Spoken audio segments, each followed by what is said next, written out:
मित्रांनो, या भाऊच्या सासूने सोन्याचे भाव वाढलेत म्हणून या जावयाला सांगितलं होतं 5 ग्रामची अंगठी करतो, पण सांगून नाही केल्यावर या जावयाने बघा सासू सोबत कसा गेम केलाय.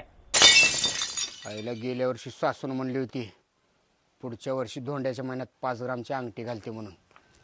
आईला एक काम करतो, सासूलाच फोन लावतो, त्याच्याशिवाय सोनं मिळणार नाही. काय हो का बडबडाला एकटं? काय बडबडालाय म्हणजे धोंड्याचा महिना चालू झालाय.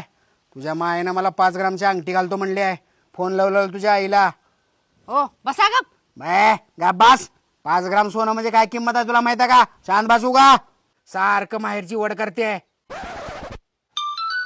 तिच्या आईला या वंगड्यात आजीचा फोन का आलाय? राम राम सासूबाई. राम राम दाजी.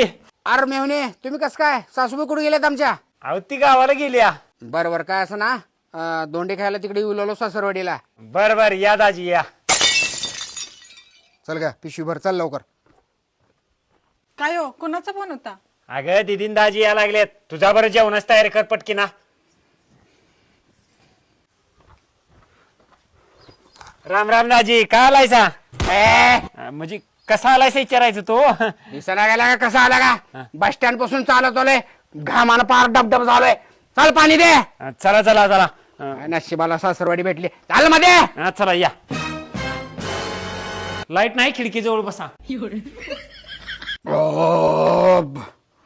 स्वतःच्या घरात पण एवढं जेवताय का दाजी? बर बर बर. दाजी कसं झालं पाहुणचार?